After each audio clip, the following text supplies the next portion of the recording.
Tobani likambo offrande parce que le pasteur Godem Poyi a contredire moto azo kambalelo banque centrale. Est-ce que offrande tant que continue église et qu'on peut contribuer pour mboka pour le développement mboka to peut ko sala ba œuvre mon sous social pour être mboka keneli boss. Frère Billy, d'abord il faut comprendre que offrande est catégorisée. Offrande est à la côté. Nakati a offrande nous avons ce qu'on appelle les prémices, très bien, les actions de grâce, les sacrifices d'expiation. Très bien. Il y a aussi les offrandes d'expiation des péchés. Donc, Mouta Sumuki, Aye, Asengi Bolimbisi, paix à paix une offrande. Très bien. On a expier. Dans un Kinshasa, dans un Congo, l'homme de Dieu. Est-ce que débat ou est sur la table les lots?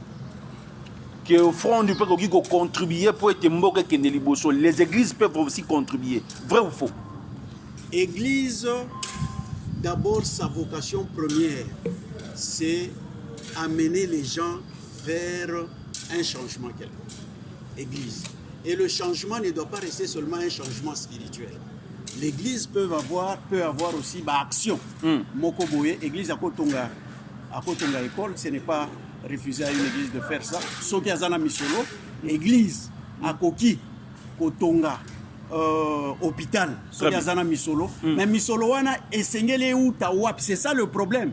Misoloana ekouta te na ba offrande nyonso parce que bato esengele va comprendre que chaque offrande a un rôle à jouer au sein de l'église. Naza pour ramener batu na Lévitique parce que eza moi moulaï Lévitique à partir du 2e chapitre jusqu'au 7e chapitre. Bazolo bela sur les offrandes en général et chaque offrande ezana eloko o esengeli esala na kati ya etonga.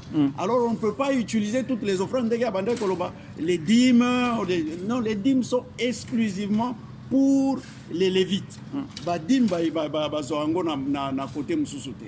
Eza ba action de grâce. Na ba action de grâce, il y a une partie qui entre à l'église, il y a une partie qui va vers les serviteurs. Les offrandes de culpabilité, ainsi de suite, les offrandes d'expiation de péché. Donc bako kende ko simba te na dîme te, bako simba te na kati ya prémisse, bako simba yango te parce que yango esengeli sala musala na kati ya etonga. Là où on peut toucher c'est dans les actions de grâce. Très bien. Là où on peut toucher c'est dans les offrandes d'expiation de péché. Là où on peut toucher c'est dans les offrandes de culpabilité. Donc bako simba na ba offrande nyonso te, mais il y a une catégorie ya ba offrande o esengeli ba simba pour na ko relever même ba défi au sein de l'église, soit il y a bateau et bazako, il y a chrétiens ou bazana katia. Pasteur Samuel, aujourd'hui nous avons vu le pasteur Didier Maemba, oh le lâche du problème de l'église des ministères amène à l'ongwa que au sale le ronaye. Après papa Sikatenda, c'est Nema Sikatenda aujourd'hui qui coordonne l'église. Papa Mbie, c'est Moïse Mbie. Pourquoi seulement ce sont le fils du pasteur on est bazo remplacé papa la bango soki bazate ba ancien ba bandé musala na papa bazo za les écarter na lo Bible pour mieux me faire comprendre. Nzambe na plan nae, c'était prévu que bana ya basal pour être né dans cette famille parce que à la naissance de Moïse on dit un homme de Lévi qui avait une femme, une fille de Lévi enfanta un fils. Donc, ba Lévi, bato yo bazako sala na etonga na Nzambe, bana na bango déjà bazalaka na ba assise moko boye, ba ebi ndenge nini ya kovanda, ndenge nini ya kosala. Ce n'est pas nous qui avons inventé cette roue, c'est Dieu lui-même qui a dit que les fils de Lévi vont commencer à faire cette œuvre de génération en génération.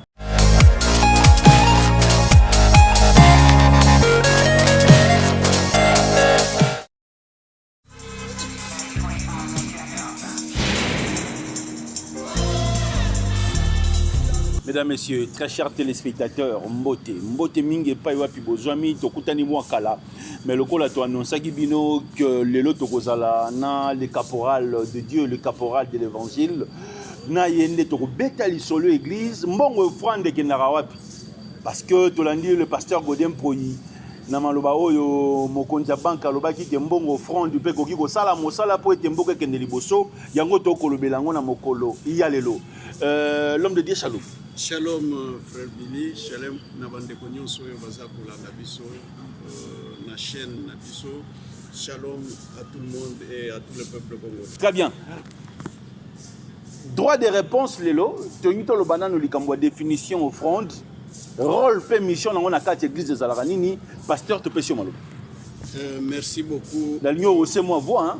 Merci beaucoup, frère Billy. Je crois que Togo Kende Musika te offrande Togo Zwango na dictionnaire Oyo Batunion so bazako utiliser pour faciliter aux gens de mieux comprendre et loko Oyo Dengami na kombo ya offrande. Nazana dictionnaire ya Larousse. O batu bakende koloba teke makambo nyonso bakomo bimisaka ka boye na kizokende na nani ya Larousse pour sortir le mot offrande, ce que cela signifie. Naza wana balobi offrande qui est au pluriel. Le mot offrande signifie un don que l'on offre à Dieu, au saint ou à l'église. Très bien. L'offrande signifie un don que l'on offre premièrement à Dieu, deuxièmement au saint, troisièmement à l'église. Très bien. Donc, offrande ezalaka eloko ya mutu te. Offrande eza eloko oyo baza kopesa na Nzambe. Très bien. Offrande eza eloko baza kopesa na église. Offrande eza eloko oyo baza kopesa na basante. Très bien. Donc, c'est ça la signification de l'offrande. Donc, na kati ya définition ya offrande déjà eza kolakisa esika biloko wana esengeli ekende. Biloko wana ekendaka epai ya mutu te, ezokende ya liboso epai na Nzambe parce que ce sont les offrandes qu'on offre à Dieu, soit à l'église, soit au sein. Très bien. Tobani likambo offrande parce que tokaki le pasteur Godin Poyi a contredire moto azo kambalelo banque centrale. Est-ce que offrande tant que continue église et qu'on peut contribuer pour na mboka, pour na développement mboka, to peut koki ko sala ba œuvre mon sous social pour être mboka kene liboso. Frère Billy, d'abord, il faut comprendre que l'offrande est catégorisée. L'offrande est à la côté. Dans la offrande, nous avons ce qu'on appelle, par exemple, les prémices. Prémices, c'est ça, et l'oko yo mutu apesaka ya liboso. Donc, et l'oko yo n'a pas revenu nae ya liboso. Abimisi à offrir yango epai na Nzambe. Ndakisa ozo sala musala. Lokola notre frère Caïn et Abel, bazwaka ba problème au niveau ya prémisse. Très bien. Prendre wana o babengi prémisse. Donc eza salaire bozwi na yo ya liboso. Oyo esengeli opesa yango en entièreté. Wana bazo benga yango holocauste. Ozozwa mobimba nango. Bozo kende kopesa yango Nzambe. Dans cette offrande là, ni les serviteurs ni quoi que ce soit n'a pas droit dans cette offrande parce que c'est un holocauste. On donne tout ça en son entièreté à l'Éternel.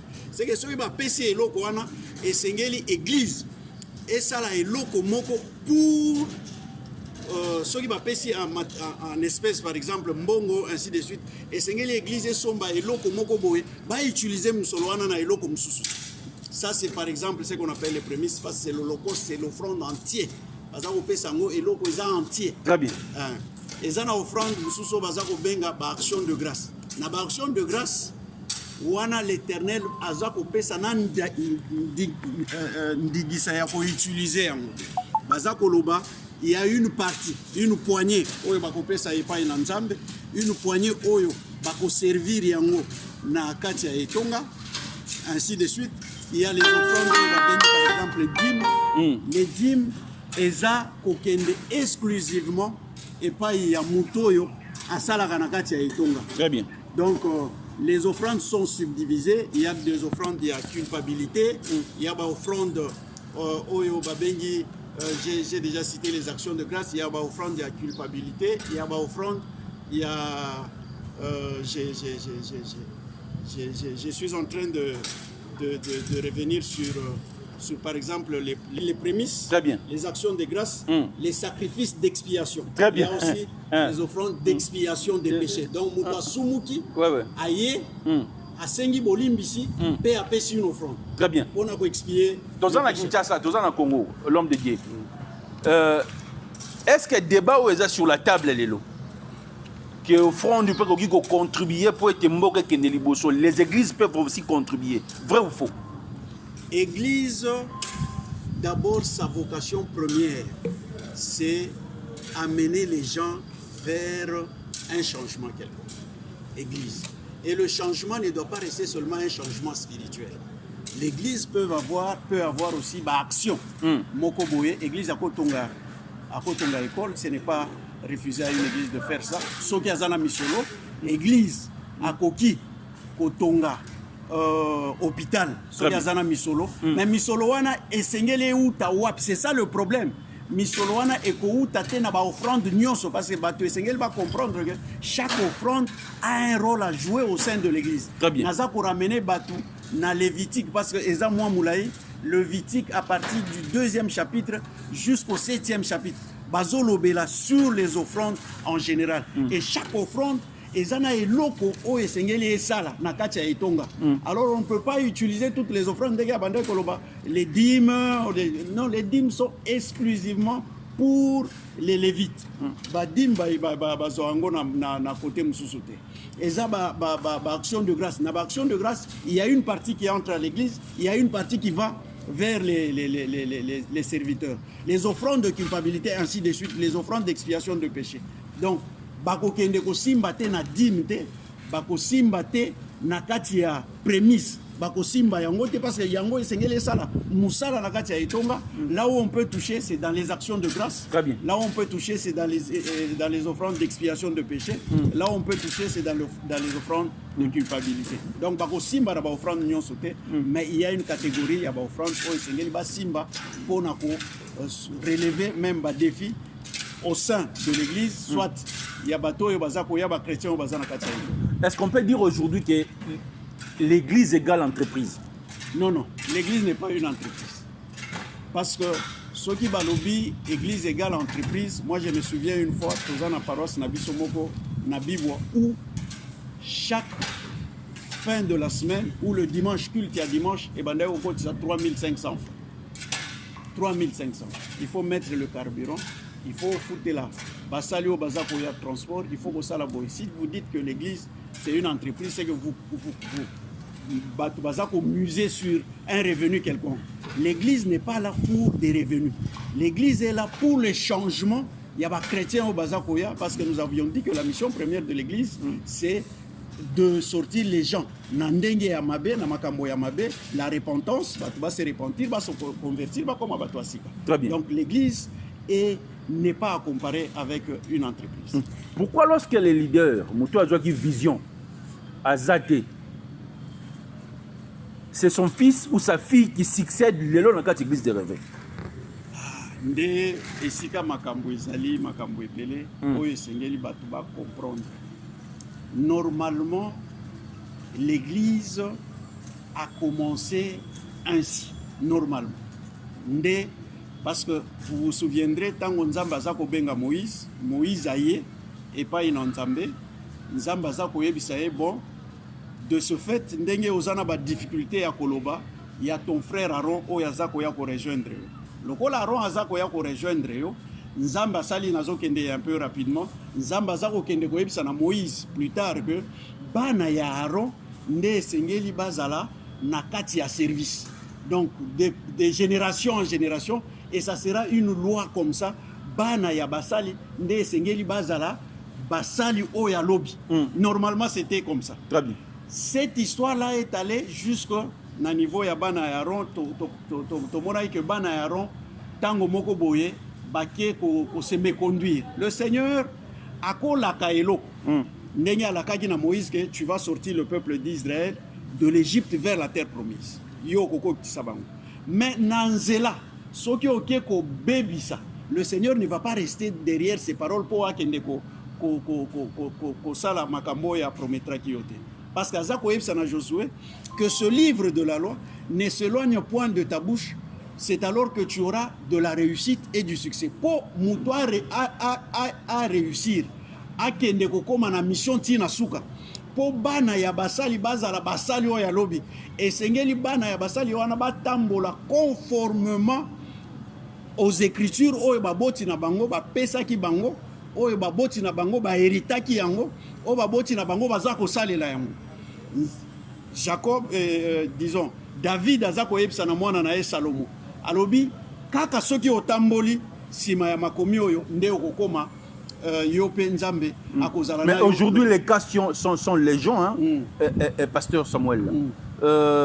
Aujourd'hui nous avons vu le pasteur Didier Mayemba au le là du problème l'église des ministères amen à longo que au salé on a après papa Sikatenda c'est Nema Sikatenda aujourd'hui qui coordonne l'église. Papa Mbiye c'est Moïse Mbiye. Pourquoi seulement ce sont le fils du pasteur on est bazo remplacé papa la bango soki bazate ba ancien babande musala na papa bazo za l'écarter na lo Bible pour mieux me faire comprendre. Nzambe na plan nae c'était prévu que bana ya basali pour être né dans cette famille, parce que à la naissance de Moïse on dit un homme de Lévi qui avait une femme, une fille de Lévi enfanta un fils. Donc ba Lévi bato oyo baza kosala na etonga na Nzambe bana na bango déjà bazalaka na ba assise moko boye bayebi ndenge nini ya kovanda ndenge nini ya kosala. Ce n'est pas nous qui avons inventé cette roue, c'est Dieu lui-même qui a dit que les fils de Lévi vont commencer à faire cette œuvre de génération en génération. Mais hélas, à condition que mwana wana to bana wana bazala batoyo baza kotambola na kobanga nzambe. Nazwi exemple mususu ya ndoi na ngai Samuel o ya Bible. Le prophète Samuel n'était pas de la famille du prophète Eli. Tango nzambe aza koluka successeur ya Eli ake kotala bana ya Eli babande kotambola mabe entre autres Ofne na Finesse, il se me conduisait. Nde nzambe alobi comme koluka mutu moko boye, il y avait aussi une femme qui avait besoin d'un fils. Très bien. Moi si wana o bazako benga na kombo ya Anne, quand Anne priait, elle était en train de demander à Dieu nzambe soyo pesinga mwana mobali na kotika ye asalelo musala. Dieu s'est souvenu de cette de cette histoire qu'il avait besoin. Azaki na posa ya mutu moko oya ko succéder na prophète Eli aussi longtemps que bana ya Eli babanda ko se me conduire. Nde yango nzambe akenda ko zwa bana ya prophète Eli a écarté bango nde ake ko zwa Samuel. Donc makambo ya succession eza makambo ya batute eza makambo ya nzambe, parce que le mobile, l'objectif principal on nzambe aza koluka c'est qui est la continuité de l'œuvre. Très bien. Mais ngota la caméra en 5 minutes au fixé opinion au petit numéro à contact l'adresse de l'église en 5 minutes au lobela bango sur succession oyo lelo ba chrétien ya Congo mingi bazo boudé mingi pe bazo ndima. Et Seigneur bato va comprendre. La succession de l'église c'est un problème divin. Tango Yesu ye moko aza kolinga tango aza kotika ba disciple na ye Jésus aza koyebisa bango ke na kotika bino moko te. Vous serez accompagnés du Saint-Esprit. Tango pe batikali il y avait un disciple oyo a kendaki kozwa mbongo oye akende ko offrir Yesu, du moins un Jésus physique. Il fallait bakende ko sacrifier, qui est cette personne de Judas. Tango Judas l'Iscariote akendaki ko kufa, il fallait chercher un remplaçant. Or ce remplaçant akokai ko bimaka ka boye na poisate. Il fallait que l'église organise une prière. Bato sengela bakende ko vanda nzambe ye moko apona successeur ya Judas. De toutes les façons, soki un serviteur a koufi, avant que toi koufa, le successeur doit être déjà trouvé. Parce que tant que nzambe azolinga azwa Moïse, déjà Dieu avait déjà un nom, Josué qui était déjà là. Nzambe aboyaki déjà ndeko Moïse qui était Aaron, parce que Aaron abandaki du temps du vivant de Moïse, Aaron déjà abandaki atako sala ba azako bloqué ba action Moïse abandaki sala. Aaron est allé même chercher un veau d'or à la place de la prière, à la place de la succession, de la continuité de l'œuvre de Dieu. Donc, pour ce qui concerne de la succession, Batouba Ouela Lakate, que soit j'étais ancien, soit je suis l'enfant du pasteur, soit je suis ceci. C'est l'Éternel lui-même qui juge que moi, noyo, n'a consoyé, ton n'a consoyé na katia banate, n'a consoyé na katia etonga. Donc que les gens ne se mettent pas autour, il y a une confusion mokoboye, et c'est l'église est signe de la prière. C'est dans la prière, Nzambe akokende kopesa bino boyebi ebele na makambo koya lobi na makambo bokosala lobi mutu nini ako succéder papa mutu nini ako sala na double portion parce que ce qu'il faut savoir le successeur doit avoir la portion double du succédé. Donc esengélité ozoya boye yozo comme à niveau ya semakasi par rapport à muto outi ko succéder.